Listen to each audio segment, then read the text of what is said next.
वीरेंद्र जी, स्वागत है आपका। हाँ जी, नमस्कार जी। नमस्कार सर। मैडम, बात हो पाएगी हकीम साहब से? बिल्कुल, बात कीजिए जी, बात हो रही है। जय हिंद, स्वागत है आपका। हाँ, नमस्कार गुरु जी।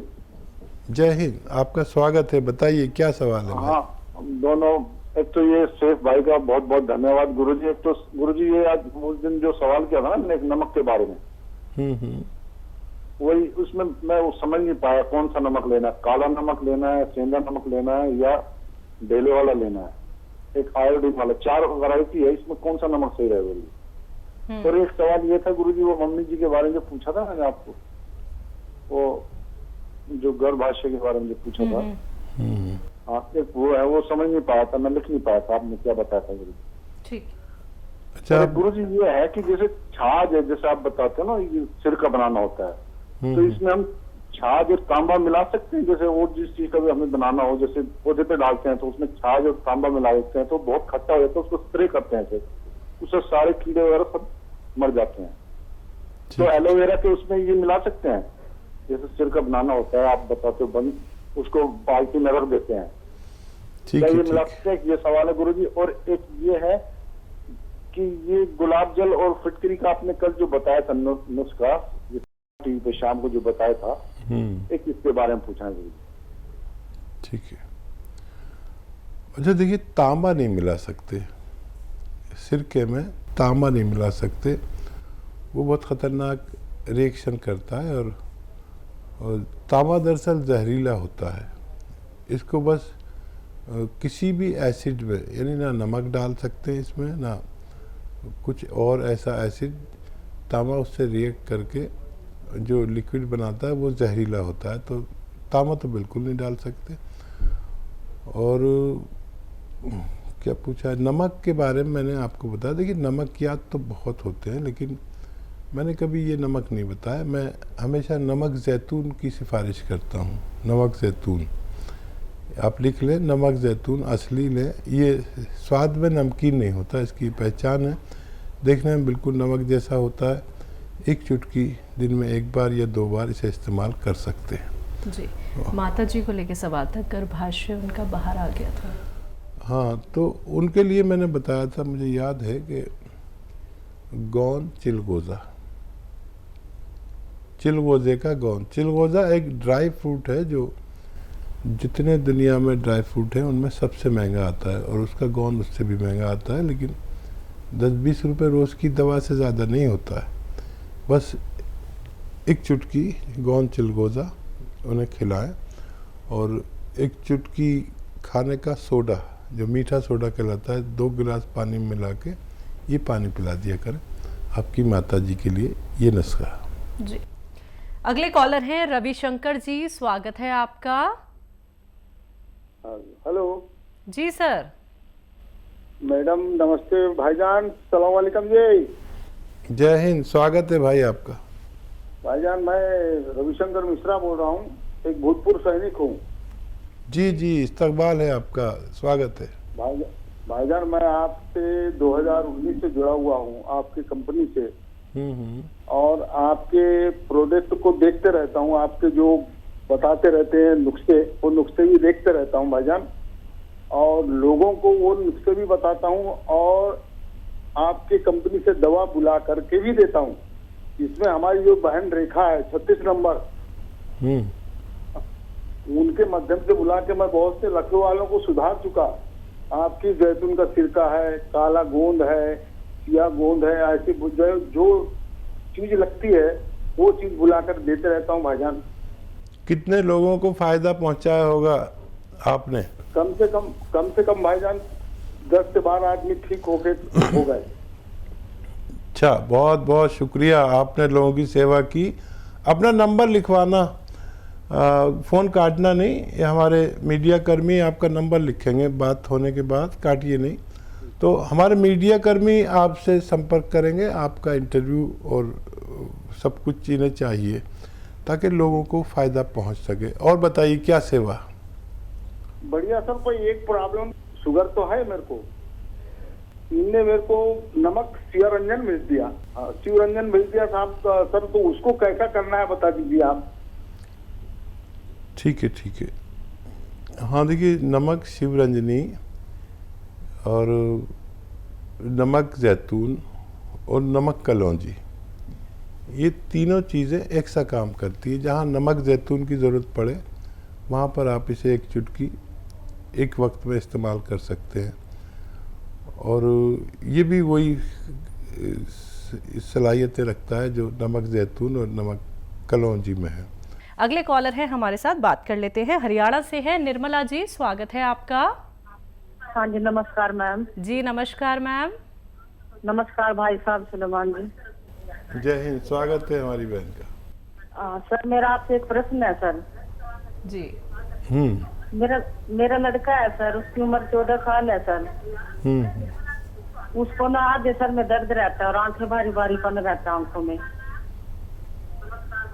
ठीक है। और सर एक प्रश्न मेरा है, जो मेरे को ना पित्त ज्यादा बनता है सर। जैसे मैं खाना खाती हूँ तो मेरे को ना खट्टी डकार आती है और खाना हजम नहीं होता है सर। ठीक है। अच्छा देखिए, बच्चे को अगर नज़ला वगैरह रहता है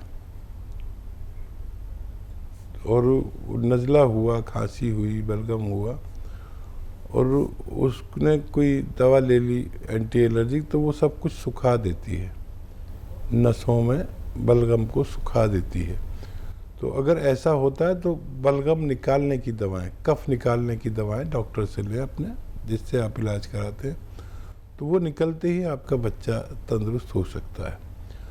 और इनका सवाल, पित्त ज़्यादा बनता है, पित्त ज़्यादा बनता है, एसिडिटी, कब्ज़, तो देखिए बहुत अच्छा नुस्खा है। सौंठ, जीरा, अजवाइन, धनिया, मेथी का दाना। एक बार और बोलता हूँ, आप लिख लें। सौंफ 100 ग्राम, सौंठ 100 ग्राम, सौंठ, जीरा, अजवाइन 100 ग्राम और धनिया और मेथी का दाना 100 ग्राम। इन सबको पाउडर बना के घर में रखा करिए। किसी को भी आधी रात को ज़रूरत पड़े तो बड़ा काम आता है। और एक आता है नमक जैतून। ये नमक अलग टाइप का नमक है, देखने में नमक जैसा, लेकिन स्वाद में नमकीन नहीं होता। एक चुटकी नमक जैतून 2 गिलास पानी में मिलाना और इस पानी से आप ये जो 6 चीज़ों का पाउडर बनाया है, इसको खाकर पानी पी लें बस दिन में एक बार। बहुत ही ज़्यादा रोग है तो 2 बार भी ले सकते हैं। वैसे एक ही बार में बहुत फ़ायदा शुरू हो जाता है। आप इस तरह इस्तेमाल करें, फ़ायदा उठाएं। जी। मध्य प्रदेश से हैं दीपा जी, स्वागत है आपका।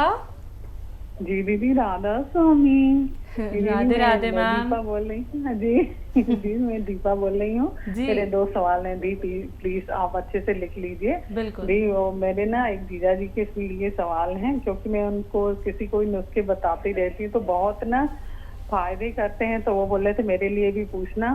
तो उसकी ना एज है 51 और ना उनको 15 सालों से शुगर है, लेकिन अब ना उसको ना जैसे सुबह उठते हैं ना तो एकदम इतनी पीड़ा होती है, शरीर में बहुत कमजोरी महसूस होती है। और ना वजन है उसका 88 और उनको शुगर है। तो वो बोल रहे थे मेरे लिए पूछना कि मैं जैसे सुबह उठता हूँ तो बहुत पीड़ा होती है शरीर में और कमजोरी भी बहुत लगती है और वजन भी बढ़ा हुआ है। मैंने कहा ठीक है, मैं अपने सर से पूछूंगी आपके लिए तो वो क्या करें। और दूसरा ना उस प्रेग्नेंट बहू के बारे में पूछूंगी, तो उसका ना अभी 8वां महीना चल रहा है, तो वो बोल रही थी जैसे नॉर्मल डिलीवरी हो और उसको ना सर्दी बहुत बनी रहती है, ठीक है, और सुबह शाम बहुत चीखती है और बहुत सर्दी बनी रहती है। और बोल रही थी दीदी मेरे लिए पूछना कि नॉर्मल डिलीवरी कैसे होगी, तो मैं उसको अपनाऊं। मैंने कहा ठीक है, मैं पूछ के बता रही हूँ अपने सर से। पहले भी बहुत उनको फायदे हुए हैं, तो वो बहुत दिन से बोल रहे मेरे को। जी बस इतना ही, राधा स्वामी सर जी। आप तो बहुत अच्छे हमारे व्यूवर्स में से हैं। आपकी बहू को भी मुझे मालूम है कि उनको रिसाव शुरू हो गया था, ब्लीडिंग शुरू हो गई थी। फिर आपने मुझसे नुस्खा पूछा था, डॉक्टर ने मना कर दिया था नहीं हो सकता, फिर मैंने नुस्खा बताया था, फिर वो बच्ची अच्छी हो गई थी। मेरी तरफ से प्यार करना उसको और कोशिश करें नॉर्मल डिलीवरी हो। अब जो 9वां महीना लगेगा तो इस बच्ची से सब वो काम कराइए जो नौकरों से कराते हैं आप, यानी झाड़ू पोंछा लगवाना, बच्ची को शायद बुरा ना लगे, क्योंकि वो भी मुझे ज़रूर प्रेम करती होगी। और कपड़े धुलवाई ज़मीन में बैठ के, चाहे आपके यहाँ नौकर चाकर हों, मशीनें हों धोने की, लेकिन उससे कराइए जितना भी उससे हो सके। तो ये 2 काम कराना शुरू कर दीजिए उससे। और जब जो डेट डॉक्टर ने दी हो उसकी, उस डेट पर उसको जो बेकार सा गुड़ नज़र आता ना, काला सा, पुराना सा, बकवास सा, वो गुड़ घर में रखिए।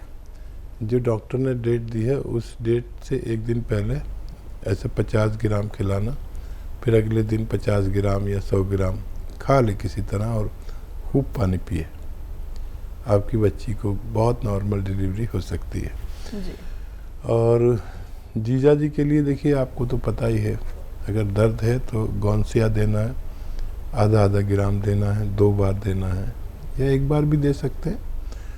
और शुगर की दवाएं लेते रहें, पैदल ज़रूर चला करें, गर्म पानी ज़रूर पिया करें।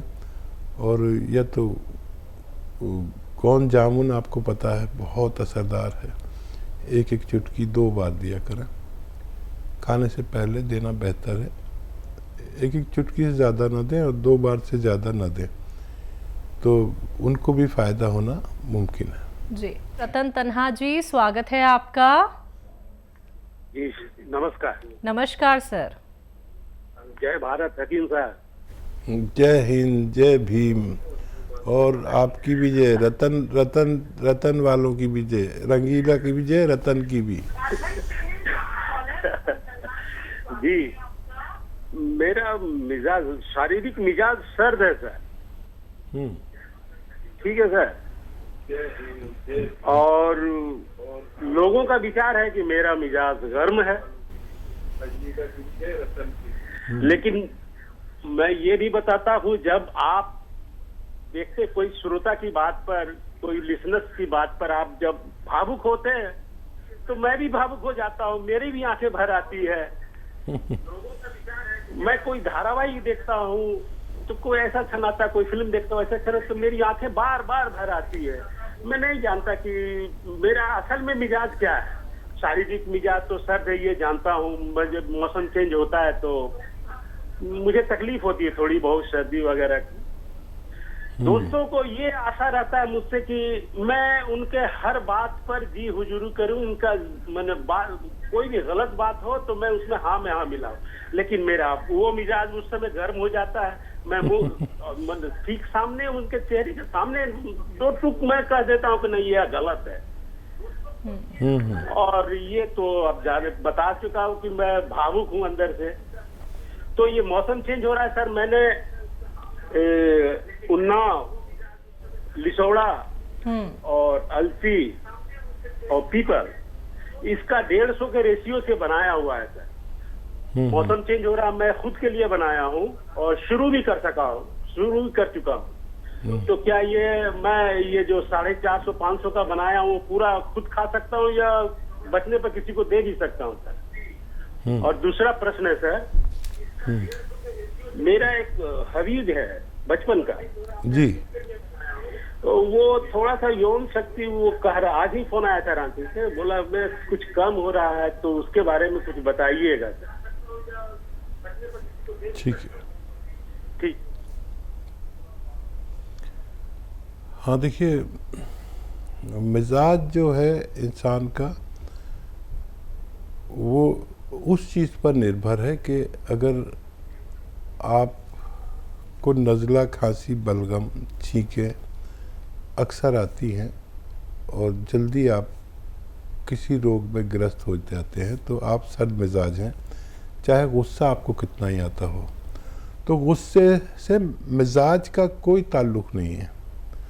और समझ लीजिए कि आपको बार बार बलगम, खांसी, छींकें रहती है तो आप ठंडे मिजाज के हैं और आपके अंदर इम्यूनिटी यानी रोग प्रतिरोधक क्षमता कम है। ये तयशुदा बात है यूनानी और आयुर्वेद की।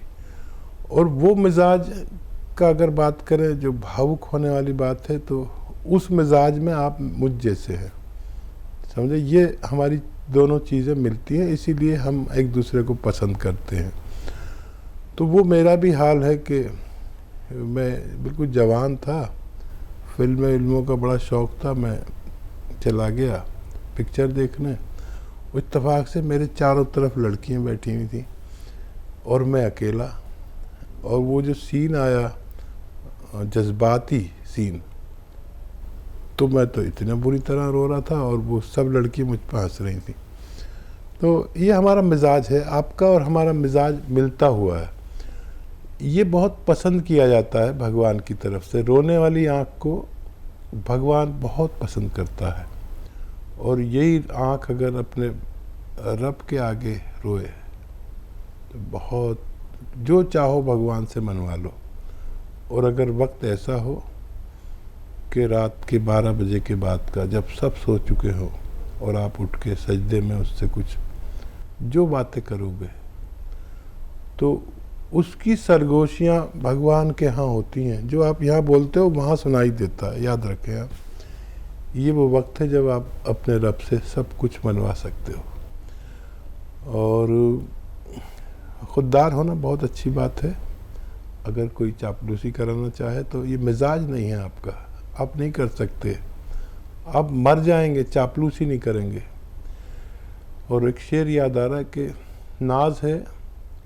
नाज है अपनी कच कुलाही पर। कच कुला कहते हैं, पहले वो कुला बांधते थे ना ऐसे, तो वो थोड़ा टेढ़ा होता था, तो उसका एक मतलब होता था कि मैं चापलूस नहीं हूँ, जो टेढ़ा सा लग बांधते थे। नाज है अपनी कच कुलाही पर, चापलूसी मेरा उसूल नहीं। डूब जाना कबूल है लेकिन मिन्नते ना खुदा कबूल नहीं। मेरे ख्याल से इनके सब सवालों के जवाब दे दिए मैंने। एक सवाल रह गया है, उन्नाव लिसोड़ा अलसी वाला एक नुस्खा बनाया इन्होंने जी, वो आप इस्तेमाल कर सकते हैं, वो इस्तेमाल करिए। किसी को देना हो तो दे भी सकते हैं, फिर दोबारा बना लेना। आपका तो मिजाज है लोगों की खिदमत करना, कितने लोगों को आप अच्छा कर चुके हैं। तो इसको आप इस्तेमाल करें लगातार 4-5 महीने, फिर आपका मिजाज मोतदिल या गर्म हो जाएगा और आप फिर सर्दी के या इन रोगों से जल्दी ग्रस्त नहीं हुआ करेंगे। बिल्कुल।